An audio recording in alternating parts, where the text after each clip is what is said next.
Listen, I know that it can be hard to live plan strong in a world that isn't. Today's episode is the pinnacle example of how food affects the relationships that we have with the people in our lives. And it is my goal to help make it easier to live this way and to get along with your loved ones at the same time. I want you to consider joining us October 23rd and the 24th for Plant Strong Primer Kitchen Rescue Edition. This online event, it's going to be live, it's going to be interactive, and it is designed to give you confidence in the kitchen while troubleshooting some of the relationship hurdles that can always get in the way and create all kinds of tension. One ticket is all you need for your whole household to participate, and everyone receives full video access for a year following the event. Visit primer.plantstrong.com to register, and we're saving you a seat at the Lazy Susan table.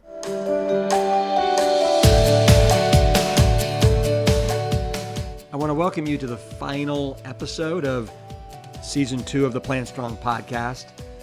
Today I'm going to wrap up the Heart of the Hero with 3 of New York's bravest. I can't think of a more fitting way to wind down this season. And if you're having a hard time following all the voices in this episode, I want you to think about heading over to our YouTube channel where you can watch this week's episode instead.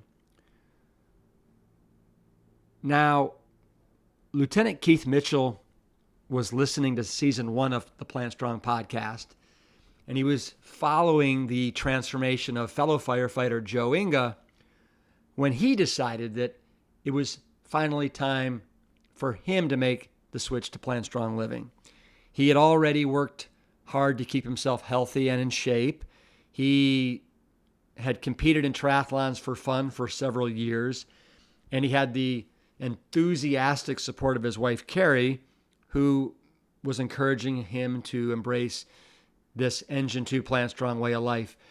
But much like Joe Inga, the hurdles during mealtime at Keith's fire station were huge and hard to overcome.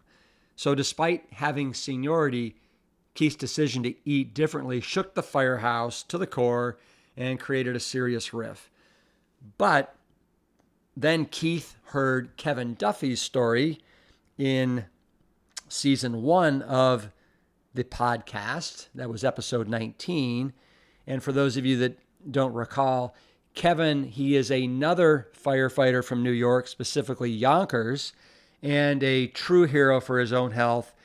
Last week, I shared more of Kevin's personal story when he took me to the World Trade Center and talked about the passing of his older brother during 9/11. But on that trip to New York, I met up with Joe Inga and Kevin Duffy, and together we went out to visit Lieutenant Keith at the New York City Firefighter Training Academy, where Keith is now an instructor. On arrival, Joe gave us the tour of the training facility.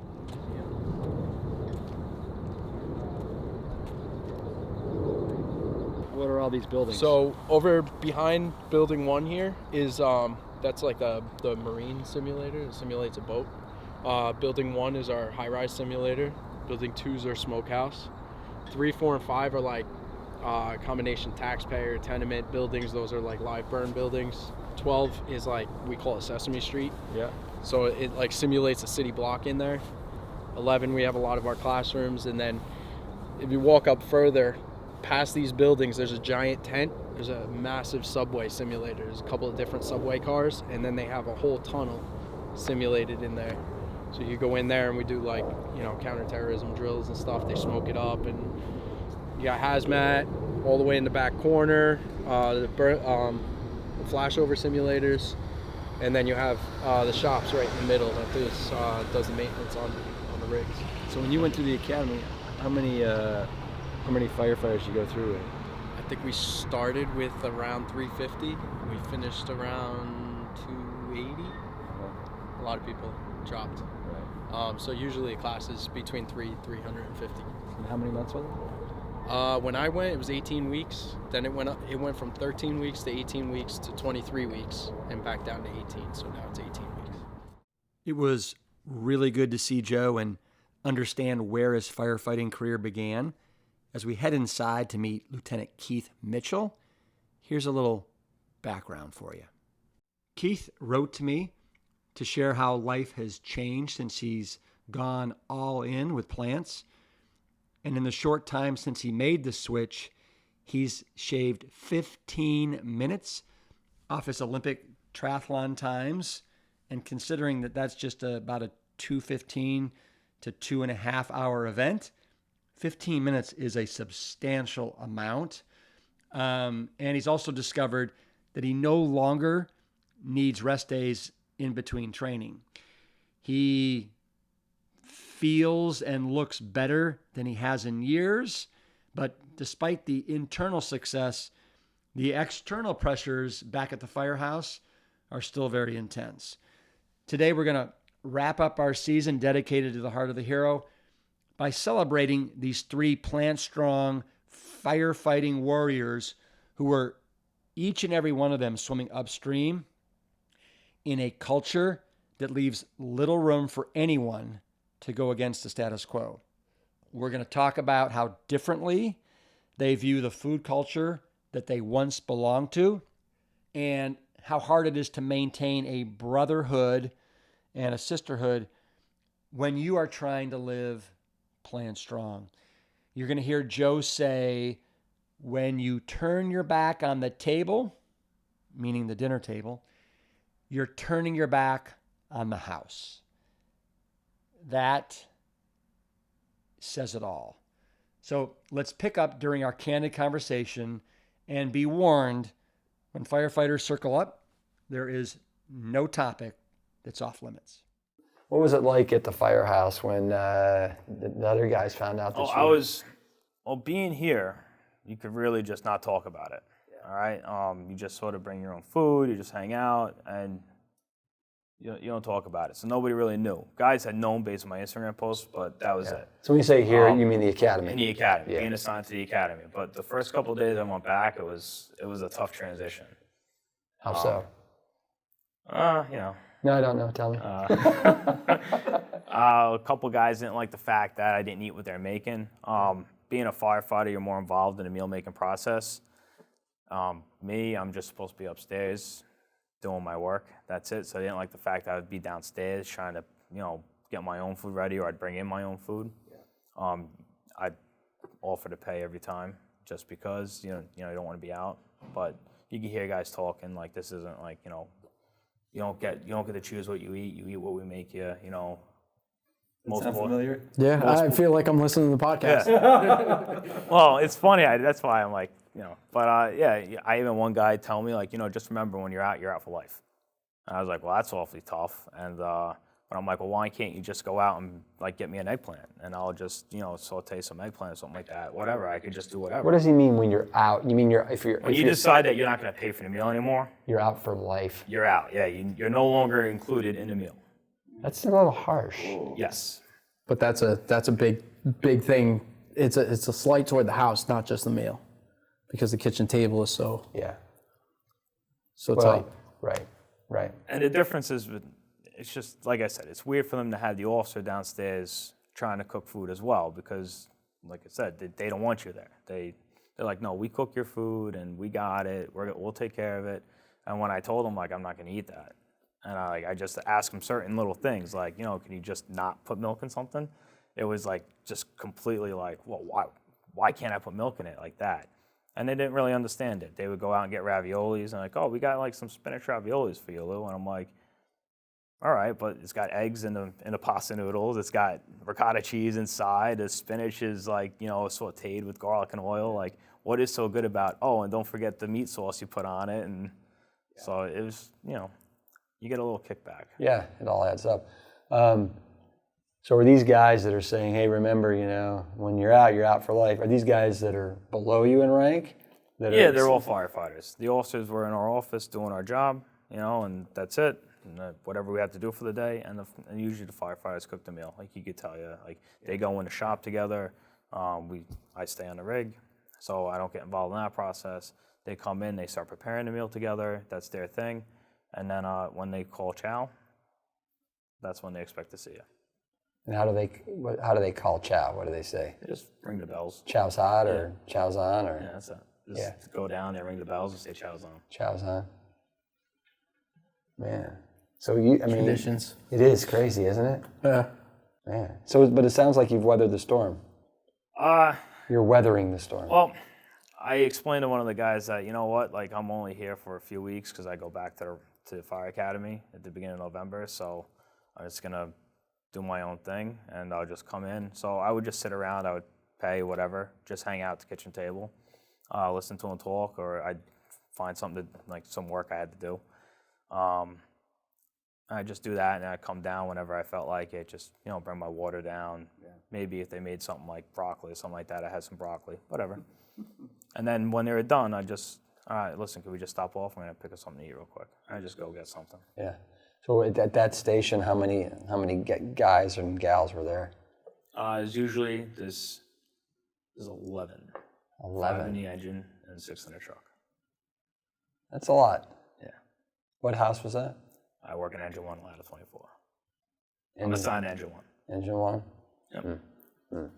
You ever been through that? Been through there? You could tell me. I worked there one tour about 12 years ago. You could tell me the truth about it. Yeah. The first time I walked in that door, I was on the detail. I was like, all right, it was taken up. And they're like, put your stuff down, go down the block, get a granola bar, stick it in your pocket, grab a bottle of water. I was like, yeah, I know you guys are busy. Went down there, literally never came back for the rest of the tour. We were that busy. Wow. We do close to 7,000 runs a year. That one company, not the house. 20 a day. That's 20 a day. Yeah. And the truck does another 5,000 or 6,000 runs a year. So if the house combined does 13,000 runs a year. Yeah, that's. And we deal with, because we're right in the middle of Midtown, you're in the city today. Yeah. We got the traffic and all that stuff. What are most of your runs? I mean, that's 20. If you're averaging 20 a shift, I mean that's a lot. I mean, yeah. It's stressful. It's a high stress environment to work. It's stressful because there's a lot of construction going on. It's stressful because it's high tourist, so there's a lot of people in the area. There's also a lot of people on the streets. New York City, you guys probably saw a little bit today, but there's a lot of people in the streets. So you do a lot of CFR responses, EMS responses. A lot of. What's a CFR? Certified First Responder. Okay, got it. Yeah, you do a lot of CFR responses. Would you say that 60 to 80% of your calls are medical calls? Probably a little over 50. Okay. Probably between 50 and 60 are medical emergencies. Yeah. A lot of automatic alarms that go off in the hotels, the bigger buildings up there. We get a few structural responses every tour, and then we get a few, because of where we are, we get some really interesting major emergency matrices. Right. Yeah, that's them, Yeah. So we do a wide range of running. With all the medical calls you guys make, are you guys also EMTs, paramedics? We're just CFRs. Okay. Just only CFRDs. Certified First Responders. Yeah, that's why I didn't know that term. Like in Austin, we're all either EMTs or intermediate or paramedics. Yeah. New York State's the last holdout. Well, New York City's the last holdout on that. Yeah. Feels like. Yeah. A lot of states go that route, but we're the last ones to have the CFR response. Right. So what are you thinking? You feel like this is a lifestyle that you're feeling good about it? You think it's going to stick? I enjoy it. You could ask Kerry about my cooking, but I enjoy it. It's a lot of fun. You sort of get out of that. At first, you're like, oh, what am I going to eat, right? You're sitting there like, oh, what the hell am I going to eat tonight? You're looking at it, you're looking at your counter, you're looking at your cupboards of all that, and you're like, man, I got a can of beans, I got some rice, But you find a couple, the resources are so available to you. You could go anywhere and just type in, black bean burgers, and a recipe will come up for you to try, and it's amazing. It's like, okay, so you took everything that was in there, you said I don't have anything to eat, and now you figure out what to eat. So I'm having a great time with it. I'm having a lot of fun. So I definitely think I like the way I feel. Well, you're getting faster. I am getting a little faster, yeah. But I've also noticed that, like, me and myself, like, not that I was a heavy person ever, but I'm also losing weight. You just realize that you feel healthier, you look healthier, and certain things that you always thought about, like, it's not there. You're not worried about that stuff. And, you recover faster, too. Like, you're up in the morning. I don't drink as much coffee. I do love coffee, but I definitely don't need to drink as much of it as I used to.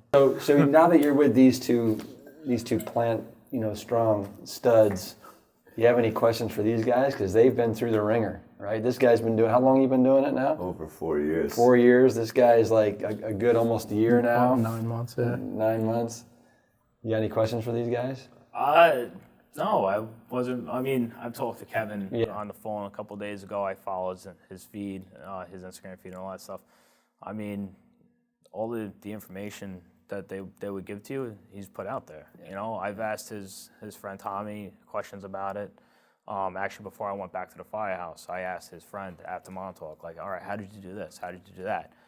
And he just told me, like, certain ways to get around certain things, trying to get the meal together. Like, I always went in and got something for myself, like an eggplant, or like I would make like veggie burgers or whatever. Like, he always told me certain ways. So I had asked some questions before going back to the Firehouse to line me up. I still had a hard time. It doesn't get easier. Yeah. And it what, though? feels like they do it on purpose to you too after a while. I tell you, when it does get easier, it'll get easier when, as we talked about, when you can get a quorum, when you got more of the guys eating this way than aren't eating this way. Yeah. And that's what happened at Station 2. We got all 5 of us there to jump in and do it. And it's a tradition that then started. That we started and it remained for 6-7 years. So when I went through the academy in 1997 in Austin, it was 6 months long. 4 months was fire suppression. The last 2 months, everybody got their basic EMTs. And what I discovered is that you go through the academy, you are lean, you're pretty mean, you're lean and mean, you're psyched to be a firefighter, you're hungry for it. You get out in the station and you're not working out as much, you kind of get sucked into, no, I didn't, but you get sucked into, eating on the wagon, right? And so you're eating all the fried stuff, you're eating all the, all the dairy, all the ice cream, everything. And on average, I'd say most firefighters that I went through the academy with gained somewhere between 3 to 7, 8 pounds a year. So 10 years in, these guys have gained 30 to, some of them, 100 pounds, right? And what is it about the firefighter culture, right, that has these guys pulled into this vortex of eating this insanely unhealthy food? And then to boot now, we also as a profession have the number one incidence of deaths on the job. What's going on there? The eating thing, I think it's a macho thing. It's just all about being macho. It's about, proving you could either eat more than the next guy, or, I don't want to eat that. I want to eat steak. Like, we're meant to eat steak. It's like a macho thing. It's like that whole, men eat steak. That's all there is to it. And they eat a lot of it. And so you think it's a part of their identity? I just think it's a part of, who they are, and, that's what they want to do, Yeah. I say a lot. But that's definitely watching over the course of the last couple of weeks and stuff like that, and seeing everybody, go about, they go for seconds and thirds, and it's like, all right, we're going to get a run any minute now. Just remember, as you start eating that chicken cutlet, we're going out the door we don't know what it's going to be. We could be walking up 40 flights. We don't know. So take that into your own consideration when you eat like that. So that's what I think about the eating thing. It's all about, this is what men do. It's a machoism thing. It's, But I tell people it's like the standard American diet on steroids. I mean, it is, everything's fried, everything is, I mean, let's see how much unhealthier we can make it. It's almost like and it's not like, a game to see. It's not like normal portions either. You don't go out and get like a regular, like, you know, you don't walk in the store and be like, oh yeah, let's get those. They look good, right? And like, no, it's got to be like the 16-ounce steaks or Pound of meat a man. Yeah, we have 11 guys. They do, they do 10 pounds of chicken. That's what they order. Or they do 10 pounds of pork or sausages. And that's like their thought process. It's at least a pound a guy. Or that's like the math for pizza. It's 3 slices a man. So like at your Firehouse, what's some of the favorite thing that the guys there eat? I mean, the same, just to like touch upon that. I mean, it's so funny looking back now how different, or how much has changed, because it's hard to have the conversations with guys, because I was guilty of it for 4 years, right? So I did it. I got hired. Came out of the academy gung-ho, ready, fit, went through physical training and all this stuff. And then 4 years later, put on like 30 pounds, like more than that.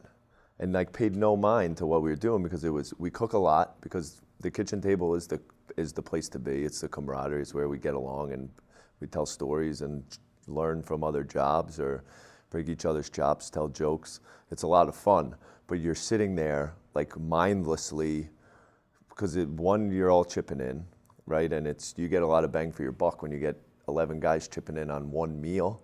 You can get a lot for $8 a guy. You can get endless amounts of cutlets and meatballs and wraps and lasagna, and you're just like chit-chatting and hanging out and like, oh, we got more? And I was doing that. I was like, this is amazing. Yeah. Like, this is such a great place. Yeah. And then I was like, such a disconnect of like why I felt and looked the way I did. Like compounded with the lack of sleep and the wacky schedule and the stressful environment, and like all that leads to, how you feel. But like food never came into the equation. It's like, oh, we had a bad night, we had a lot of runs, we had a job, or we walked a bunch of flights, or whatever you were doing. But it was never really like for myself. And I think for a lot of guys, that's the disconnect, is like that, they don't connect that with the heart disease and the cholesterol and the blood pressure and sadly early heart attack deaths, where they're so quick to the sleep, or to like, oh, it's just in my family, or it's just the way it's going to be. We're now learning what we're all learning. It's like, you're crazy not to make that connection, because it's like, it's so clear now. It's like, what the hell were we doing? Right? Like, and then, I mean, not to toot my own horn, but we were talking about physicals, and like, you guys get, I think, biannual. We get an annual physical, and I walked in, and the nurse practitioner goes, she's like, you're the healthiest one that's walked in on the whole job, 450 guys. 450 guys. And she goes, you're the healthiest one that's walked through the door. And I was like, well, I'm not surprised. Like a little bit pompous, but because she's like, well, why? I'm like, it's just, I take care of myself, and I don't eat a lot. I've changed a lot of my lifestyle. And she's like, oh, wow, that's interesting, right? It's coming from a nurse practitioner in a hospital, wondering like why I'm not like the rest of the majority, right? But it's that macho thing. I did it, and it's hard to say, we want to educate the guys, right? But I was there. But it's like, yo, guys, I was there. I understand. Like, we got to bridge that gap. Well, I think you're right. I think we have to bridge the gap. We have to kind of bring this new kind of way of being kind of a man and being the best firefighter into the firefighter culture. And I think hopefully the game changers will help do that, right? I think the way social media is, guys will start realizing that they're pummeling themselves around the breakfast table, the dinner table, the lunch table, and yeah. Guys are like, you'd be horrified at what we made at dinner last night. I'm like, I'm horrified for you. Right. Like, they all look at me like you would have walked out of the kitchen. I'm like, you guys ate it. You're right. Right? It's this whole deflection thing that it's like, I don't know. It's weird and you're just like, whatever. I'm like, well, I'm gonna go train and race and do my thing and like try and be an example without getting caught up in the conversation. Bowl of ice cream. You do get horrified at it. Like I was telling Kerry the other day, you watch them stirring the eggs, cutting up the chicken cutlets, dipping them in the eggs, doing that, putting them in the breadcrumbs, and putting them in the fryer, and just like, oh my God, like I used to eat that. Like you're like, what the hell? Like, what the heck was I like? I ate all that, like, and I would eat 3-4 servings because I was active. I was like always hungry, or I was coming in hungry.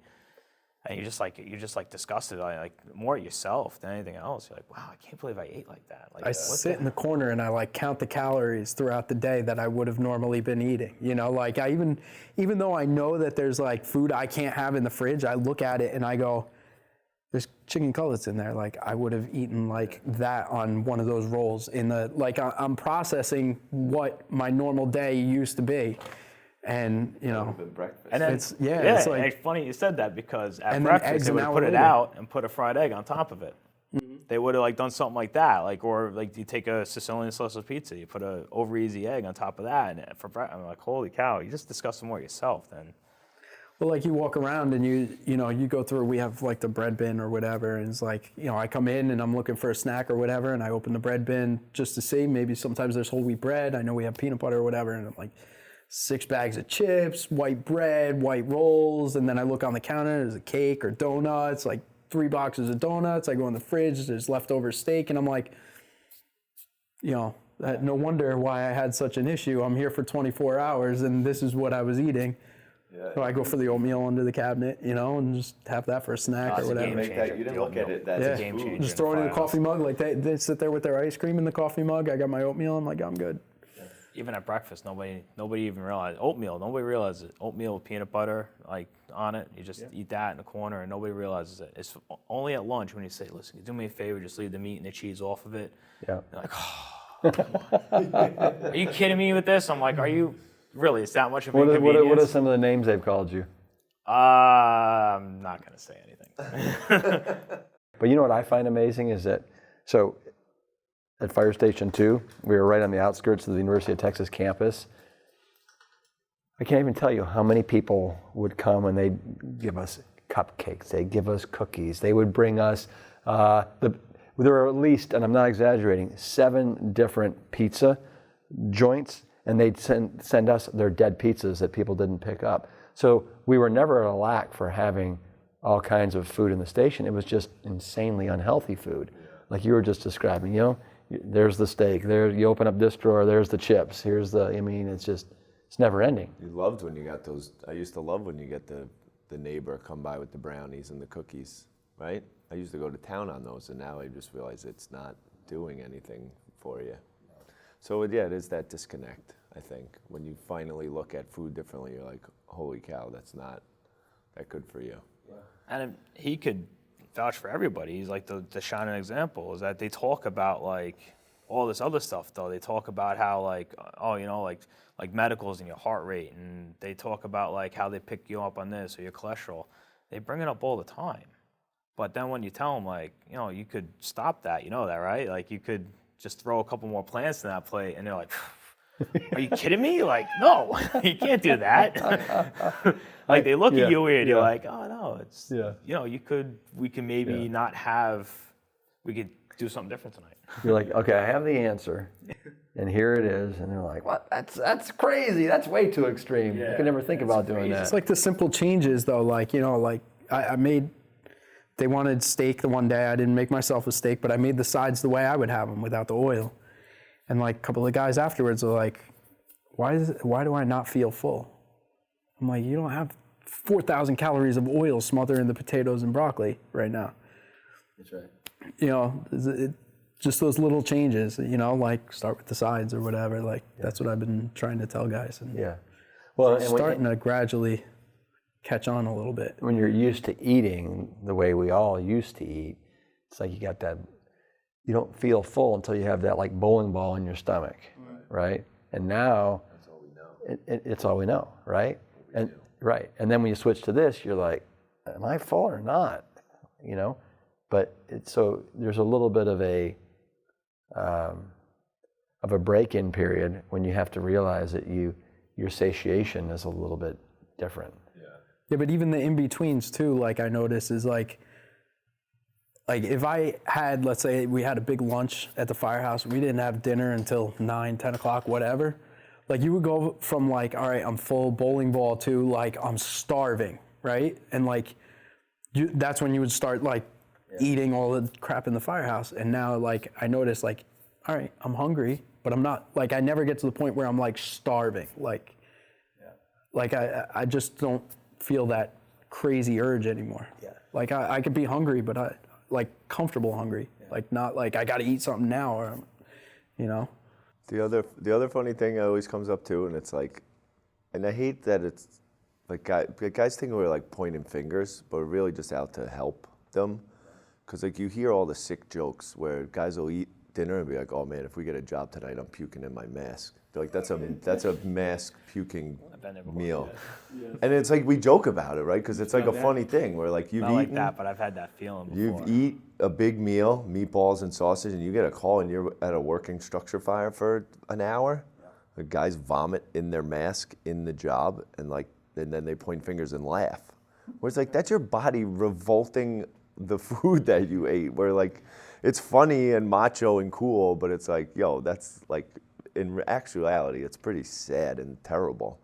Like a terrible way to feel. Like you should be, like the manly thing is to be ready and fueled and not feel like a bag of hell walking into a job or having to walk up like, 8 flights or 10 flights or whatever you got to do, right? Even a couple flights. So it's like, it's all those things. It's like, no, we're not trying to like point fingers. We're just trying to like bring some light to the conversation. Like that's kind of messed up. Like it's funny, but it's also terrifying. What about, getting a little personal here, but what about number 2? I mean, how has that changed since you guys started embracing this? I mean, I had issues my whole life, so I'll be the first to say it's improved vastly.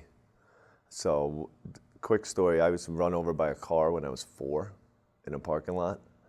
And I think a lot of like my digestive issues as a kid stem from that, probably from like scar tissue, like across my midsection, which I didn't realize until like later in life. But then it was a connection of like, I lived on cereal and whole milk till I was like 15. Like 3 bowls a day, plain eater, hated everything. So I just lived on like sugar and milk and was like, had horrible issues my whole life. And now it's like in the last couple of years, it's clockwork. So clockwork, what does that mean exactly? Every day, 6 a.m., like, and then sometimes twice a day. But the funny thing is, like, that's what people don't talk about, right? They're like, you go to the bathroom that much? I'm like, that's the body's easiest way of getting rid of the stuff it doesn't want. And until you realize it's a perfectly designed system and you use it for how it's supposed to function, people are like, oh, that's horrifying. I'm like, no, it's actually amazing. Oh yeah, no, it's because the more I eat, the more you go, the better you feel. Yeah. Right? How about you? So he's a 1-a-dayer. Sometimes too. I'm usually like a 1-a-dayer, but I mean, I've spoken to you about it. Like, it's great, but when it comes, it comes. And like, I've had some situations, like if I'm working, first thing in the morning, like you got to take that. These guys have a really tight relationship, right? Yeah, it's mass quantities. It comes knocking on the back door. When it comes knocking, But it's also, you realize like what you ate. Like I had a big day yesterday, I ate a lot, and my body pulled what it wants, and it's getting rest of what it doesn't. It's just a simple filtration system. That's right. Like everyone makes out to be this crazy thing. I'm like, no, it's like it went like this, it sifted through like the sifter, and it's like, with that stuff we don't need. Like, but it's easy. But amazing too, if you don't like go, that stuff's stuck in you rotting. Oh. Putrefying. Yeah, people like, if it smells bad, I always say, well, what does it smell like when it's stuck in you in a dark closet? It's just getting worse. And then what it's doing, and then it's rubbing back and forth, right? And people wonder why we have such a prevalence of colorectal cancer these days, diverticulitis, GI distress, right? It's because you have rotting in there. You have all this food, basically, that has all kinds of toxins that are laden with toxins that are basically rubbing up against that very kind of precious lining. Yeah, of it's your like, what's intestine. your stomach lining wall? It's like yeah. paper thin. Yeah. How about you? It's definitely a lot more consistent, we'll say. That would be the best way to put it. Regular. Yeah. Right.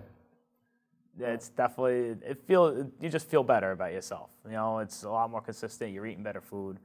And you notice that right away. And is it fair to say that when you do go to the bathroom, you're not waiting very long? I mean, usually you're, like, I like to say that my craps are as fast as my peas, or faster.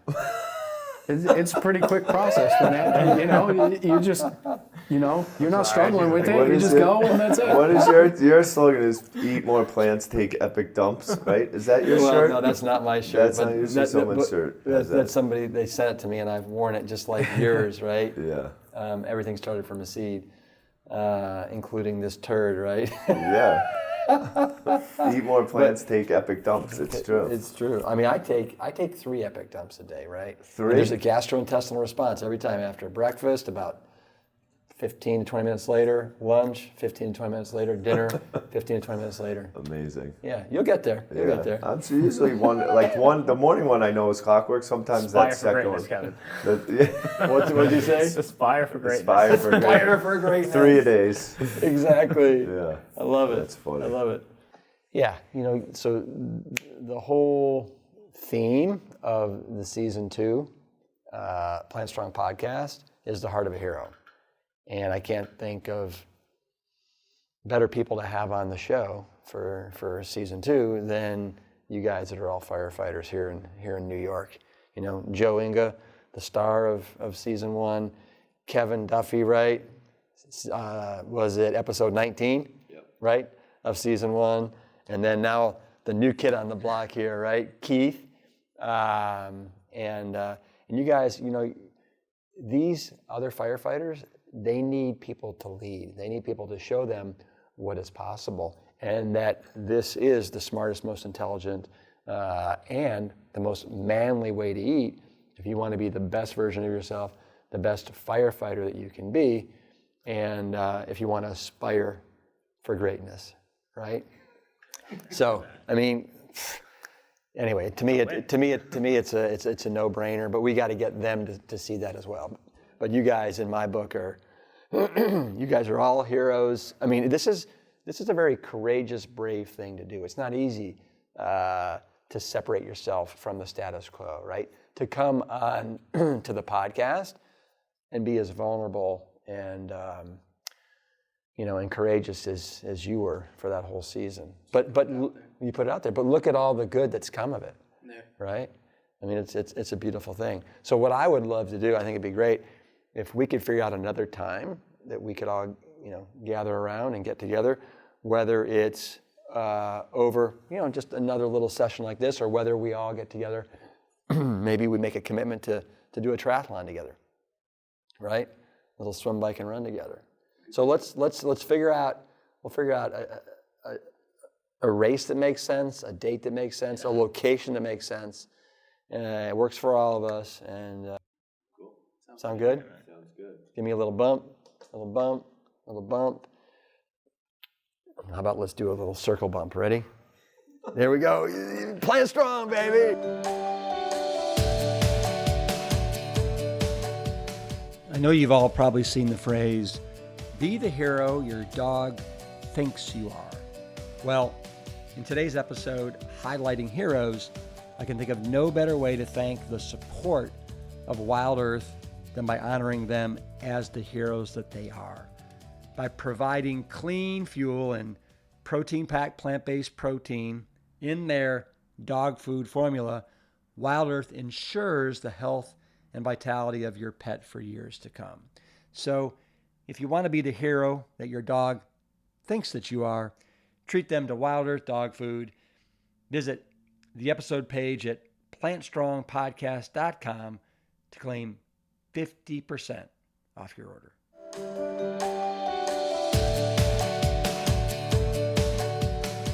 Yes, yes, and yes.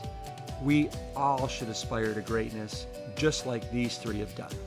I want to thank Joe, Kevin, and Keith.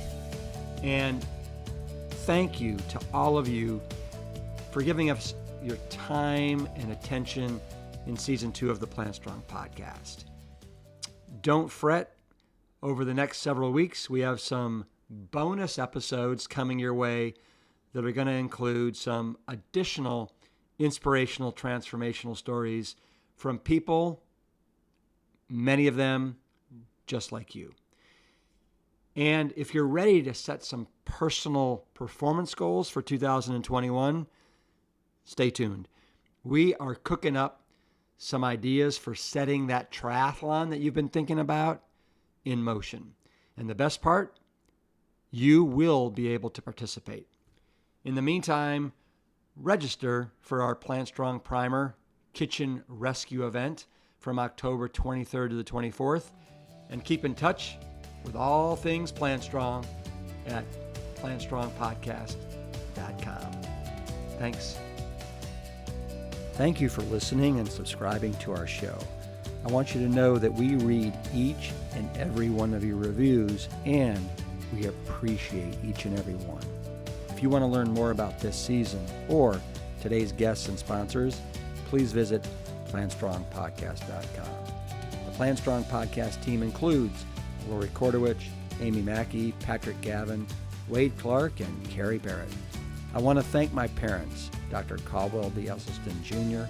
and Ann Kryle Esselstyn, for creating a legacy that will be carried on for generations and being willing to go against the current and trudge upstream to the causation. We are all better